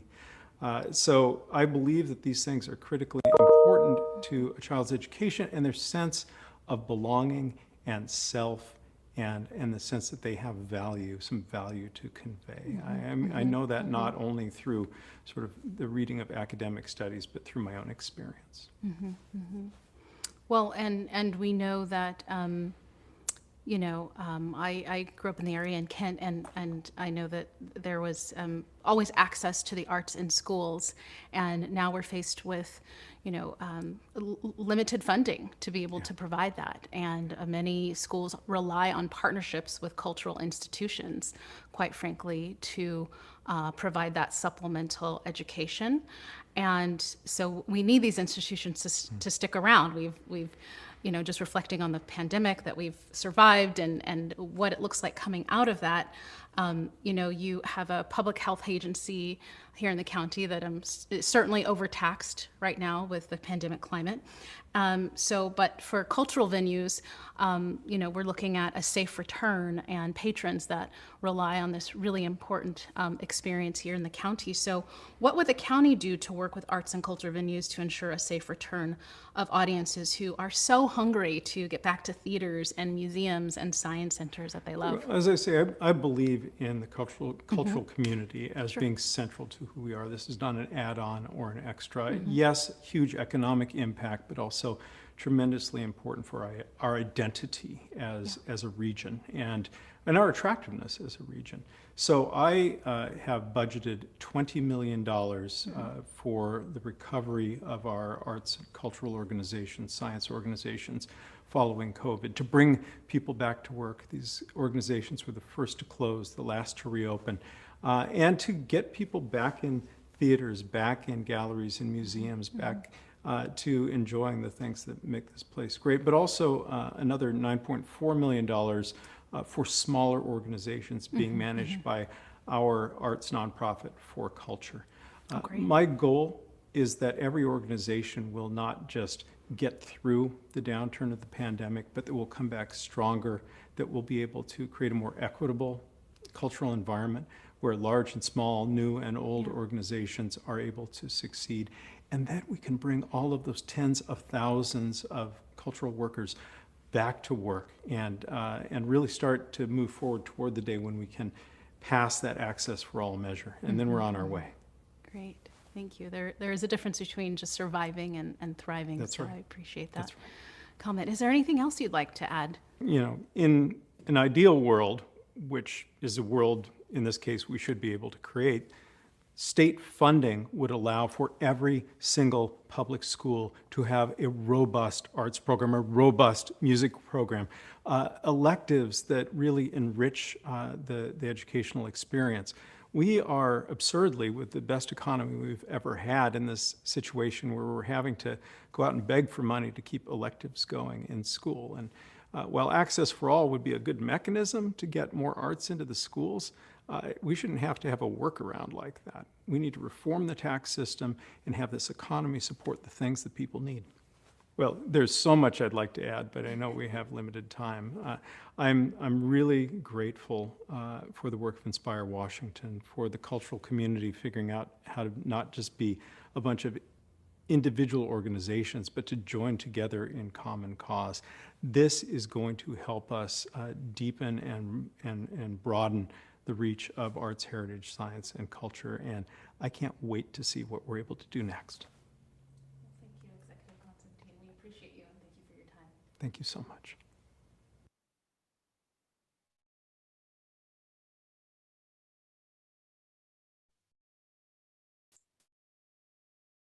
Well, hello again. We are back and in the final stretch, moving on to District 3.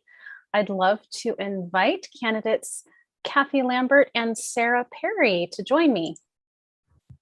Hello. It's good to be here.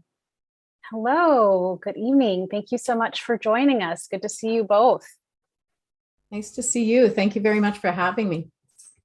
Yeah, so as you've probably observed in the other candidate conversations, we started out with a couple of minutes for you to just introduce yourselves and talk about your district.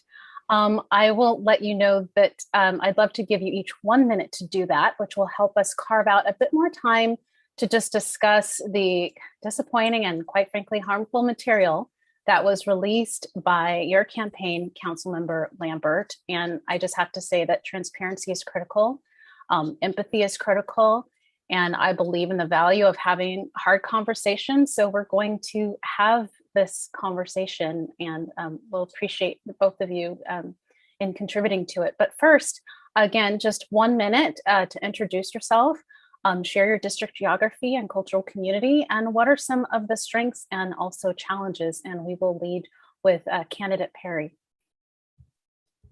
Thank you. Thank you very much for having me again. Sarah Perry, candidate for King County Council District 3, and our district is Issaquah, Sammamish, Redmond, unincorporated Woodinville, Duval, Carnation, Snoqualmie, North Bend, Skycomish. So it's everything east of East Lake Sammamish to the pass, and everything from the southern border of Snohomish County to the southern border of Issaquah. We have an amazing diversity of communities from ethnic backgrounds to urban and unincorporated spaces. with strong Muslim and Hindu communities, secular Indian and African, Latino, African American, Hmong community. And it's really a thriving district. And I'm very, very excited for this opportunity to work to build communities so every voice comes together and every voice is lifted and every resident is part of the process. So I'm very, very excited about this. Great. Thank you, Candidate Perry. And we'll ask you, Candidate Lambert, to respond. Thank you. Well, all of those areas, and I don't know if she said Preston and Falls City, those are areas that are also in the district. The district's 1,107 square miles, so it's a very large district. It's urban, rural, and suburban. And there are many, many nationalities and people from various cultures from all over the world. We're very close to the Microsoft campus, as well as some of their substations are in the district.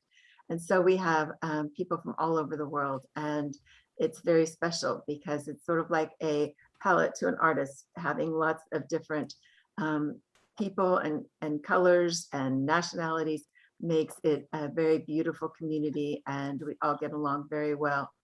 I did have the opportunity to serve my term on the For Culture Board and was able to see the many, many places in the county that we can preserve historically. We also have a lot of art that we want to add to our parks and to beautify them, and to be able to make destination places in our parks and trails because we have art. One thing that nobody's mentioned tonight is the Lambert, that's time. maintaining your art. Thank you. Okay, thank you, timekeeper, and thank you for your responses.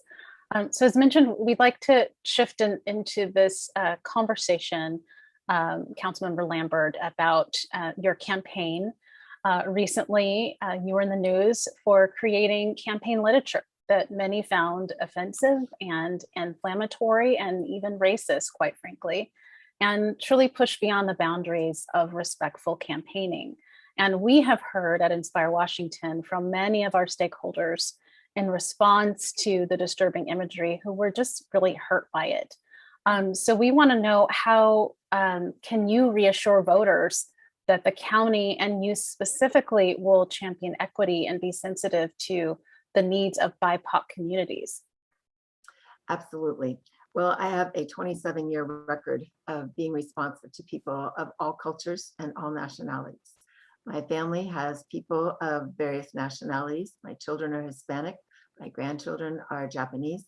So we have many people in our family and in our friendship circle of various nationalities.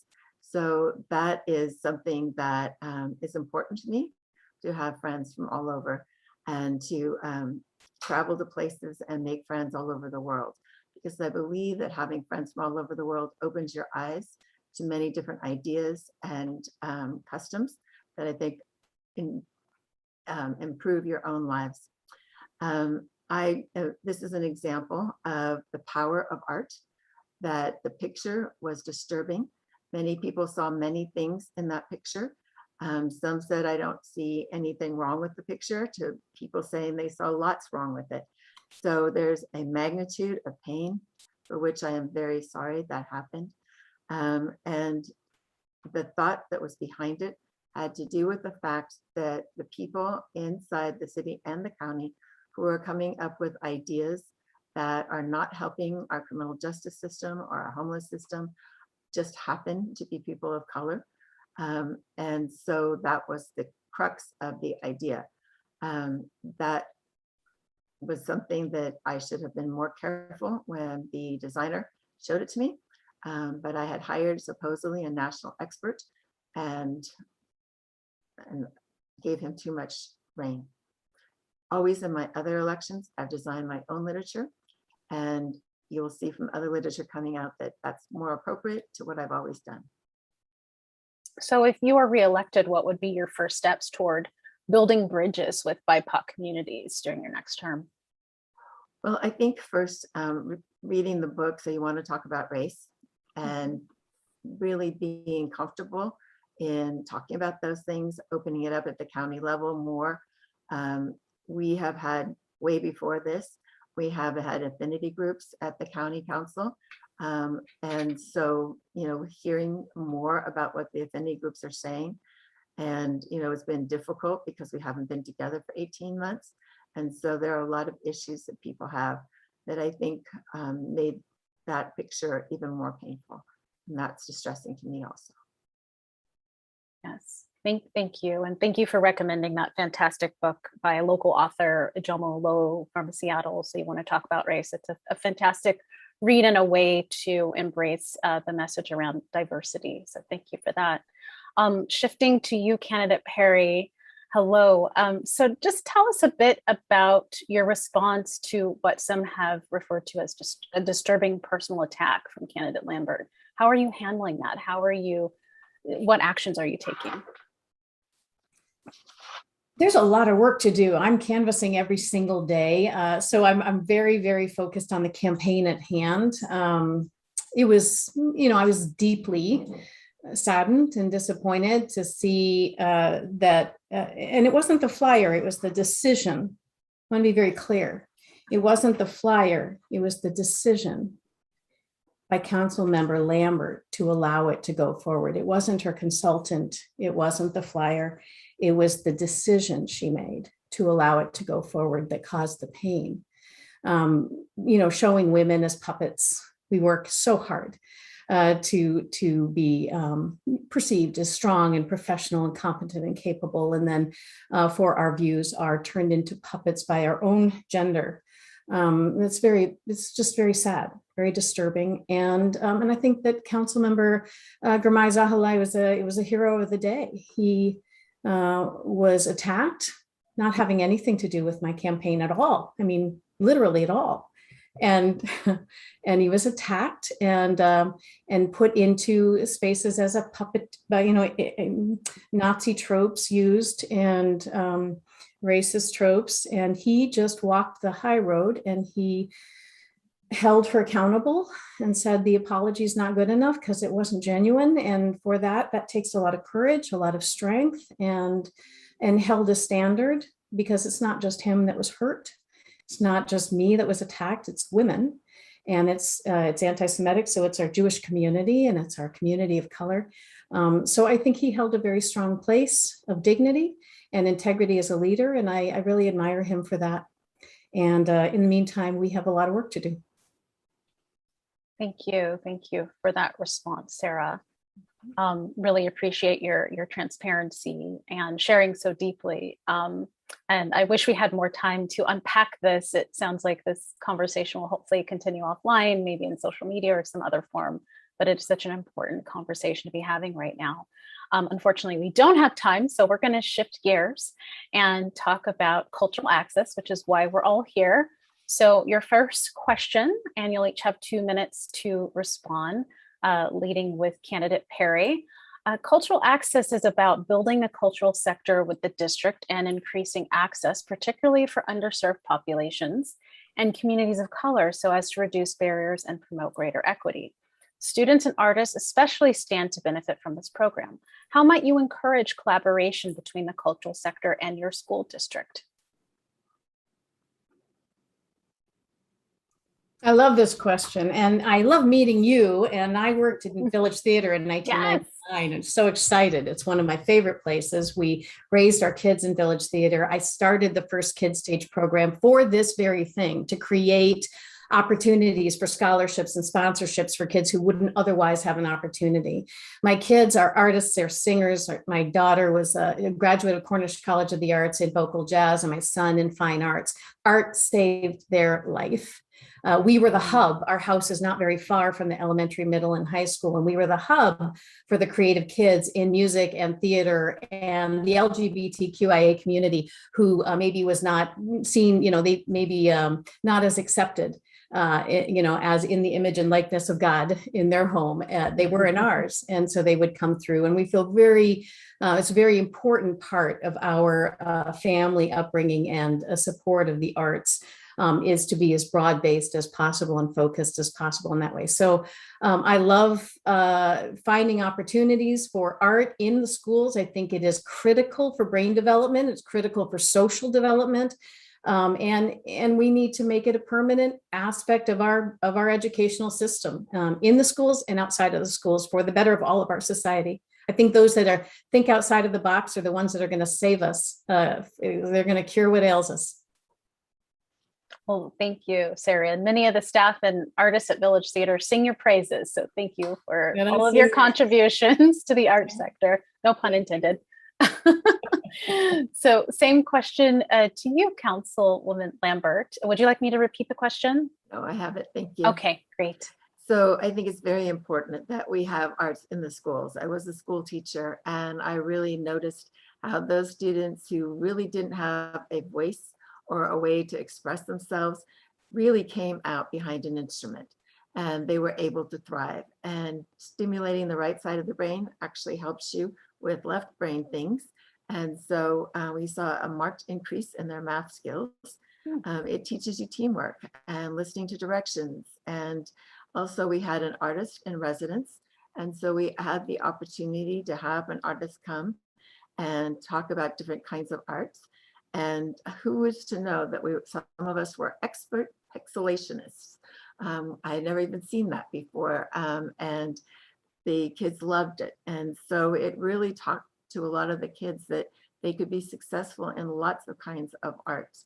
I had one child who was hyperactive and had some learning issues. And he ended up writing a play. And the play was so good that we had it produced. And it changed his life because people began to see him as talented and able to do many things. And he had a great sense of humor. So I've seen kids really be able to thrive and prosper because they've had the opportunity to have the arts. I think that we should continue to encourage our schools to build theaters, to make that a necessary part of the schools. And one of the things that you asked earlier was how can we bring more different groups in? And I think that the Seattle City Hall had a exhibit a couple of years ago where they asked people to come in and talk about famous people of color. And it was a huge exhibit and it was so informative. And I think it's a really good idea to have cultural awarenesses like that so people can see the many contributions that all kinds of people have made to our culture. Great, thank you. And just one follow-on question. If elected, would you move to implement cultural access in 2022 with your full support? So that would be House Bill 1056, sorry, 1058. And yes, I would support it. I supported it in 2017 when it came before the council. And I think it's very important that we have more art because that stimulates the economy. And I think it holds us together as a society and is very important to people's general health and staying out of depression, which we've seen with the lack of arts during this time of COVID. Great, thank you. And thank you for your support in 2017. Candidate Perry, same question to you. If elected, would you move to implement cultural access in 2022 with your full support?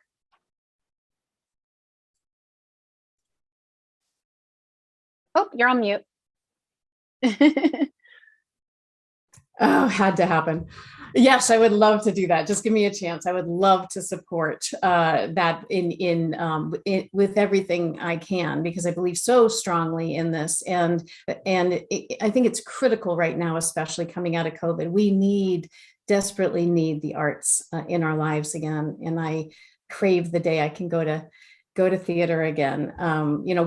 I was a vice president of advancement at Cornish College of the Arts, and I testified in Olympia for our capital campaign and in front of For Culture. And, I just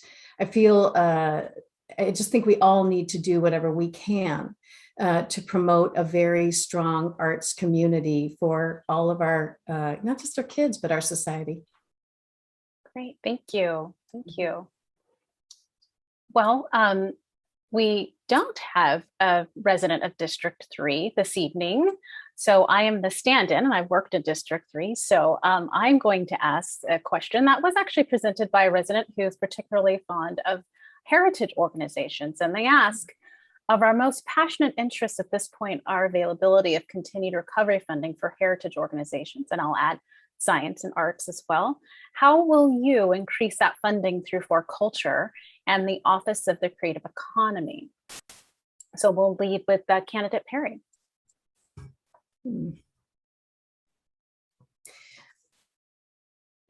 So actually, I think I'm answering a different question than you asked. Would you repeat the question, please? Sure. Our most passionate interests at this point are availability of continued recovery funding for heritage organizations. Yeah. How will you increase that funding through For Culture and the Office of the Creative Economy? And you can extend that to arts and science as well. Right. So I will, do whatever I can to make sure that we have the support that we need for our heritage organizations. Hands-on learning is critical. One thing I think that we haven't done a good job of is working with regarding heritage, or let me just rephrase that. I think we have an opportunity to work on heritage partnerships with our sovereign nations, with Snoqualmie, Tulalip, and Muckleshoot more than I'm seeing. And I am interested in doing what we can to partner together with our sovereign nations for securing heritage support funds in that partnership. And I'd like to do also what's possible to focus on heritage organizations that specifically support the BIPOC communities. I think there's more work that we can do there and more work that we can do with science and hands-on learning in the BIPOC community. So I'll be a strong advocate for that. And I have, there are many different areas to work with, to look at. And I know that King County Executive Dow Constantine, who also has endorsed me, is a big supporter of this area. And I look forward to working with him on these areas as well. Great, thank you. And Councilmember Lambert, same question to you. How will you increase recovery funding through For Culture and the Office of the Creative Economy for arts and science and heritage organizations? Thank you. Well, we put a lot of money, as they said earlier, $40 million into the arts. And we will continue to do that because we think it is so important to our entire culture. For Culture has a budget that has heritage in it, and the county has a budget that has heritage in it. And so making sure that those two are working together. One of the things that we did together was to form a program called the Barn Again program, which was a partnership with the state and the county that one of the senators and I dreamed up one night at the heritage, at the meeting of the Stimson Green art meeting. And we started talking about how important barns are to our county. And so at that Stimson Green Mansion is where the Barn Again program was launched, which later went on to become a national award. So we need to continue that. The first awards were so much appreciated that we have probably about twice the amount of the awards from last time that are still applying for more. So that's one heritage. The other thing is that right in the middle right now of trying to declare the heritage on the Preston Mill. That is a very important site to the tribes and their interpretations of things that happened there. And it's also very important to the forestry and the history of forestry in this area. So looking around to special places and buildings in our area so that we can preserve it so that future generations will know our past and help us to make a good future. Great. Thank you. Thanks to both of you for joining us and for such wonderful responses. I will remind everyone about the Seattle Arts Voters Guide. All candidates were given an opportunity to share more information about their position on the cultural sector. And I know you, candidate Perry, did so. So folks, you're welcome to go on and look up more information about candidate Perry, as well as candidates Caverzan, Olow, and both county executive candidates. So thank you. That concludes our district discussion. It's been so wonderful to moderate this session and to chat with all the candidates. Thank you again for your time. And I will hand it over to Manny for our wrap up and conclusion. Good night, everyone. Thank you, Janell. All across the county, let's give Janell a round of applause. Such a hard conversation to have, but you did it so well. There are a few people I want to thank. Our sponsors. Thank you, Seattle Council of PTSAs, for hosting today's event. Arts Fund, Seattle Theater Group, Christopher Shanin, and Town Hall Seattle. We have had 2 candidate forums in the last 2 weeks. I'd also like to thank members of our steering committee, Andy, Kirsten, Stephen, Katie, Jackson, Sung, Madeline, and Janell, and a very heartfelt thank you to my dear friend, John Gordon Hill, the filmmaker that did the filming for us over at Arts West. Well, everyone, you heard it here. There was so much support for our cultural sector and even for our future pathway for cultural access, which will reshape where cultural programs are offered and what communities and families have access to them. We keep talking about it, cultural access, because we know that this will provide transformative and sustainable funding for cultural organizations while significantly increasing employment opportunities. All of that is important right now. We can reach this dream despite COVID. When our sector survives, our communities thrive. We are so grateful to King County, our steadfast partner, and tonight you were able to meet the candidates that will shape our future when elected. We are not endorsing any specific candidates. We are nonpartisan. Culture is for everyone. You elect the leaders and we will work with them on your behalf. So vote for culture to ensure more science, heritage, and arts programs in every community in King County. Election day is November 2nd. Make a plan to get a ballot in and promote the candidate you believe in most. We have 2 videos now. We ask you to share our forums with all of your friends, your families, your audiences, your supporters, to ensure that everyone can vote for culture.